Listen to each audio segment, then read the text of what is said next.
Everyone, आप सबका बहुत बहुत स्वागत है आपके अपने चैनल करिश्मा एकेडमी पर।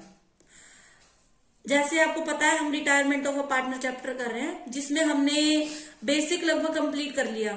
हमने न्यू ऑर्गेनिक रेशियो निकालनी सीख ली, फिर हमने वो सीखा था गुडविल का ट्रीटमेंट, रिजर्व का ट्रीटमेंट, रिवैल्यूएशन अकाउंट बनाना सीखा था है ना। आज हम सीख रहे हैं कैपिटल अकाउंट की आइटम्स, मतलब या उसका फॉर्मेट देख लो या उसको कैसे बनाना है हमने, ठीक है। और उसके बाद हम एक क्वेश्चन भी कर लेंगे आज इसका। फिर एक टॉपिक रह जाएगा, डेथ ऑफ ए पार्टनर, बस वो हम कल कंप्लीट करेंगे। फिर ये आपका चैप्टर कंप्लीट हो गया। डिसोल्यूशन हम पहले ही कंप्लीट कर चुके हैं। उसके बाद हम नेक्स्ट एनपीओ स्टार्ट करेंगे, ठीक है। अब देखो इसके अंदर कैसे बनाना है कैपिटल अकाउंट्स, देख लो एक बारी। सबसे पहले हम क्या करेंगे, by balance BD, balance BD यानी जो ओपनिंग बैलेंस होगा वो कैप उसमें बैलेंस शीट में दिया होगा वो यहाँ पे लिख देंगे हम, ठीक है। उसके बाद लिखते हैं हम, देखो जो हमारी बैलेंस शीट है उसके अंदर सबसे पहले क्या लिखेंगे, जो भी हमारे डिस्ट्रीब्यूट वाली आइटम होती है, जैसे बाय वो हो गया, जनरल रिजर्व हो गया, ठीक है, बाय वर्कमैन कंपनसेशन रिजर्व हो गया, बाय वो इन्वेस्टमेंट फ्लक्चुएशन रिजर्व हो गया, ठीक है। और क्या रह गया, रिवैल्यूएशन का आ जाएगा प्रॉफिट बाय रिवैल्यूएशन अकाउंट, या प्रॉफिट लिख लो यहाँ पे रिवैल्यूएशन, या प्रॉफिट ऑन रिवैल्यूएशन ऐसे भी लिख सकते हो, ठीक है। और क्या रह गया आपका यहाँ पे, हाँ गुडविल रह गई। गुडविल की एंट्री देखो आपकी ऐसे होती है, ऐसे होती है ना, क्या करते हैं, रिमेनिंग टू रिटायरिंग, जो रिटायर डेबिट साइड में तो आ जाएगा आपका टू, मान लो ए रिटायर हो रहा है तो यहाँ पे ए बी सी, तो बी सी डेबिट साइड में आ जाएगा टू ए, बी और सी के कॉलम में, और यहाँ पे आ जाएगा बाय बी बाय सी, ए के कॉलम में आएंगे यहाँ पे, ठीक है, और यहाँ पे बी और सी के कॉलम में, ठीक है। ऐसे ही एंट्री हो गई।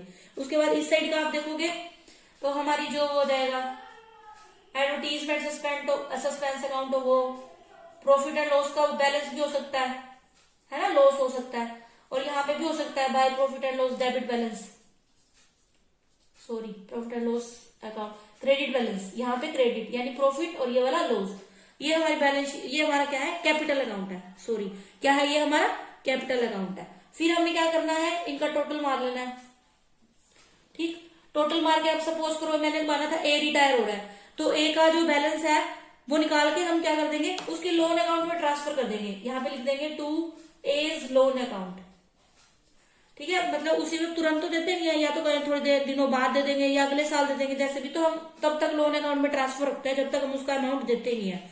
साथ में जब देंगे तो साथ में उसका इंटरेस्ट भी देंगे, ठीक है। और इन दोनों का जो भी होगा वो बैलेंस निकाल देंगे, by to balance C D वो आ जाएगा, इस साइड भी आ सकता है, वो उसके ऊपर डिपेंड करता है, ठीक है। ये था हमारा आज कैपिटल अकाउंट का फॉर्मेट, ये मैंने आपको बता दिया। अब एक सम देख लेते हैं, ठीक है। देखो ये सम है, एबीसी क्या है, पार्टनर है, और उनका रेशियो कितना है 2:1 है। ये बैलेंस शीट दी हुई है, cash stock debtor building plant capital ABC की। इसमें ए रिटायर हो रहा है, ठीक है, ए रिटायर हो रहा है। नीचे बताया है आपको स्टॉक वाज वैल्यूड इतना, डेटर 40,000, बिल्डिंग 210, प्लांट 70 और क्रेडिटर 50,000, मतलब ये नीचे एडजस्टमेंट दिया है। और बताया है amount due to A will be transfer to A's loan account, मतलब जो भी अमाउंट बनता है ए का उसको उसके लोन अकाउंट में ट्रांसफर कर देना है। आपने क्या बनाना है, रिवैल्यूएशन अकाउंट और ए का अकाउंट ही बनाना है, बस वो ये कह रहा है, ए का अकाउंट बनाओ और रिवैल्यूएशन अकाउंट बनाओ। अब देखो कोई भी आपको ऐसा सम आ जाए, पूरा सम, तो आपने उसमें तीन स्टेप ध्यान रखने हैं। सबसे पहले तो आपको क्या आना चाहिए, रिवैल्यूएशन अकाउंट बनाना आना चाहिए। क्या आना चाहिए, रिवैल्यूएशन अकाउंट। सबसे पहले तो क्वेश्चन को बहुत अच्छे से पढ़ लो, आप आराम से एक ही बार में अच्छे से पढ़ लो। उसमें क्या है, गेनिंग रेशियो निकाल लो, एक ही आनी चाहिए गेनिंग रेशियो निकालनी, क्योंकि इसमें गुडविल की एंट्री करेंगे इसकी हेल्प से। गेनिंग रेशियो और रिवैल्यूएशन अकाउंट और गुडविल की एंट्रीज आनी चाहिए, बस। अगर ये तीनों चीजें आती है ना आपको, तो आप बहुत इजीली इस सम को बना सकते हो, ठीक है। 3 एंट्री मतलब 3 चीजें आपने अच्छे से देखनी है, ठीक है। अब देखो क्वेश्चन स्टार्ट करते हैं। सबसे पहले देखो इसमें गेनिंग रेशियो का कोई पंगा ही नहीं है, हमने निकालनी नहीं है, क्योंकि हमने क्या बनाना है सिर्फ, क्योंकि गुडविल ही नहीं दी हुई, सबसे बड़ी बात। ठीक है, क्या दिया है, गुडविल दी ही नहीं हुई, तो गुडविल तो हमें निकालने की जरूरत ही नहीं है, कोई पंगा नहीं है, कोई गेनिंग रेशियो नहीं निकालनी, सिंपल दिया है, ए रिटायर हो रहा है और रेशियो दिया है बस। रिवैल्यूएशन अकाउंट बनाते हैं सबसे पहले। देखो रिवैल्यूएशन अकाउंट में क्या कह रहा है वो, स्टॉक वैल्यू। अब स्टॉक देखो बैलेंस शीट के अंदर कितना है, 60,000 का है, और यहाँ वैल्यू हो रही है उसकी 59,000, तो स्टॉक क्या हो रहा है, कम हो रहा है, यानी हमारी एसेट कम हो रही है, एसेट कम हो रही है तो हमें लॉस हो रहा है, लॉस हो रहा है तो हमने यहाँ पे लिखना है, आपने लिखना है टू स्टॉक। ठीक है, कैसे करना है, आप पहले यहाँ देखो क्या चीज दी हुई है, स्टॉक दी हुई है, स्टॉक की वैल्यू कितनी है और फिर बुक वैल्यू मैच करो, कम हो रहा है या बढ़ रहा है, कम हो रहा है, कम हो रहा है तो लॉस हो रहा है, एसेट है हमारी, यहाँ लिख दोगे कितना, जितना डिफरेंस है 1,000 पे हमें क्या हो रहा है, लॉस हो रहा है। ठीक, नेक्स्ट है हमारा डेटर। डेटर कितने हैं, यहाँ पे 40,000 है और यहाँ पे कितने हैं, 44,000 है, तो दोनों यानी हमें डेटर क्या है, हमारे कम हो रहे हैं, डेटर हमारी एसेट है, एसेट हमारी कम हो रही है, कम हो रही है तो हमें लॉस हो रहा है, तो आप यहाँ लिख दोगे टू डेटर कितना, 4,000 कम हो रहा है ना। नेक्स्ट है हमारा बिल्डिंग। बिल्डिंग देखो यहाँ दिया 2,10 की और यहाँ पे दिया 2 लाख, बिल्डिंग हमारी बढ़ रही है, एसेट हमारी बढ़ रही है तो हमें प्रॉफिट हो रहा है, तो यहाँ पे आ जाएगा बाय बिल्डिंग। मैंने आपको पहले बताया था ये क्या है, हमारा नॉमिनल अकाउंट है, नॉमिनल अकाउंट है, तो फायदा हमारा क्रेडिट साइड, नुकसान हमारा डेबिट साइड आएगा, तो बिल्डिंग कितना है, 10,000 डिफरेंस आ रहा है। ठीक है, तो कितना आ जाएगा, 10,000 यहाँ लिख दिया।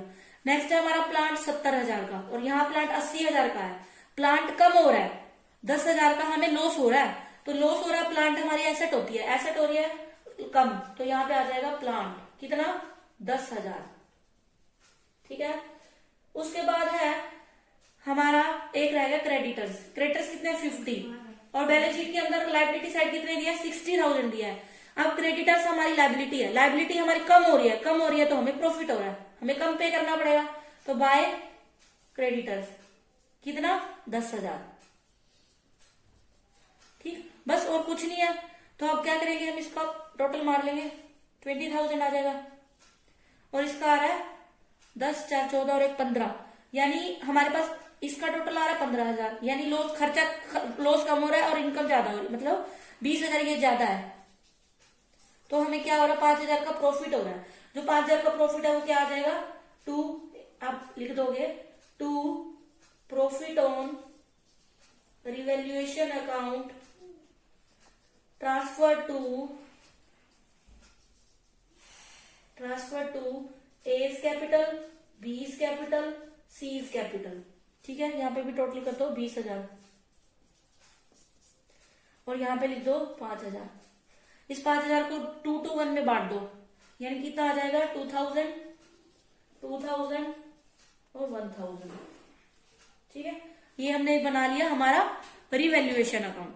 ठीक है, कुछ भी नहीं है, आपने बस क्या करना है, एसेट और लाइबिलिटीज का कंपैरिजन करना है, अगर बढ़ रही है तो एसेट बढ़ रही है तो क्रेडिट साइड लिख दो, एसेट कम हो रही है तो इधर लिख दो डेबिट साइड, अगर लाइबिलिटी बढ़ रही है तो नुकसान हो रहा है, डेबिट साइड लिख दो, लाइबिलिटी कम हो रही है तो फायदा हो रहा है, क्रेडिट साइड में लिख दो, बस फिर इसका टोटल मार के प्रॉफिट एंड लॉस अकाउंट निकाल लिया, प्रॉफिट एंड लॉस निकाल लिया, हमें प्रॉफिट हो रहा है 5,000 का। अब बनाते हैं हम ए का capital account, A's capital account, अकेले का ही बनाना तो एक ही कॉलम होता है, क्रेडिट डेबिट पर्टिकुलर अमाउंट। ठीक है, अब देखो सबसे पहले क्या करते हैं, कैपिटल ट्रांसफर करते हैं। कैपिटल उसकी कितनी है, ए की 1,20,000 है, तो यहाँ पे लिखेंगे बाय बैलेंस बीडी 1,20,000। यहां से रिवैल्यूएशन का प्रॉफिट आएगा बाय रिवैल्यूएशन अकाउंट, देखो यहां से आ गया 2,000। ठीक, और ना यहाँ पे by P and L account दिया हुआ है बैलेंस शीट में, देखो लायबिलिटी साइड में दिया हुआ है 25,000 का, इसको डिस्ट्रीब्यूट करेंगे 2 to 1 में, तो इसका हिस्सा बन रहा है 10,000। देखो 25,000 को 5 में 2 to 4 डिवाइड करेंगे तो 5,000, 5 दूनी 10, 5 दूनी 10, 5 5, यानी 10,000 इसका, 20 का, ए का, 10,000 बी का है और सी का 5,000 है, ठीक है, हमें तो सिर्फ ए का बनाना है, तो इसके अकाउंट में हमने 10,000 ट्रांसफर कर दिए। ठीक है, और कुछ इसका है नहीं, गुडविल का कोई है नहीं, कुछ भी ना कोई रिजर्व दिया हुआ, बस यही था। ठीक है, अब इसका टोटल कर लो, 1,32,000 आ है। तो ये उसने बोला है कि उसने बताया भी है, amount due to A will be transfer to A's loan account. ना भी बताया हो ना, तब भी आपने क्या करना है, ए की लोन उसमें अगर कैश पेमेंट कर दी तब तो आप यहाँ लिख दोगे बैंक, लेकिन कैश पेमेंट नहीं की तो आपने क्या लिखना है, लोन अकाउंट में ट्रांसफर कर देना है, टू एज लोन अकाउंट। कितना आ जाएगा, 1,32,000। यहाँ पे आप क्लोज कर दो इसको। ठीक है, ये था इसका पूरा सम हो गया ये। अब एक और छोटा सा सम कर लेते हैं। ठीक है,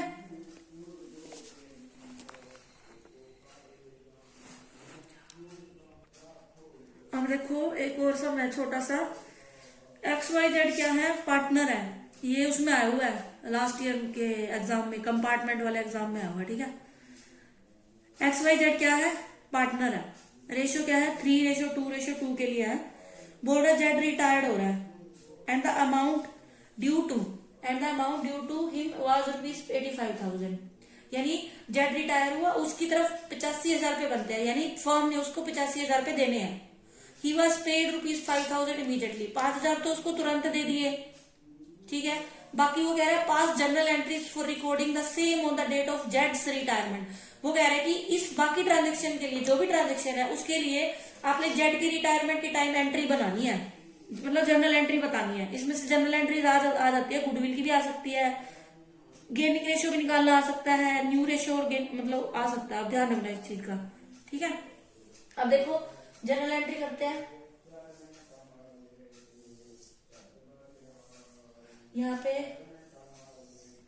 पर्टिकुलर्स, जब ये ऐसे हुआ है ना, चलो उसमें ऑब्जेक्टिव में तो दिक्कत नहीं होती। Amount debit, amount credit. ठीक है, अब देखो जेड की तरफ बनते कितने हैं, 85,000। यहाँ पे आ जाएगा जेड्स कैपिटल अकाउंट डेबिट, कितने से, 85,000 से। टू कैश पेमेंट कर दी उसको, कैश अकाउंट कितना, 5,000 से। बाकी किसमें कर देंगे, जेड के लोन ट्रांसफर। मैंने आपको कहा था अगर ना भी बताया हो ना, बचा हुआ जितना भी है उसके लोन अकाउंट में ट्रांसफर कर देंगे। तो बाकी यहाँ पे किसमें कर देंगे, जेड्स लोन अकाउंट 80,000। ठीक है, यहाँ पे आप लिखोगे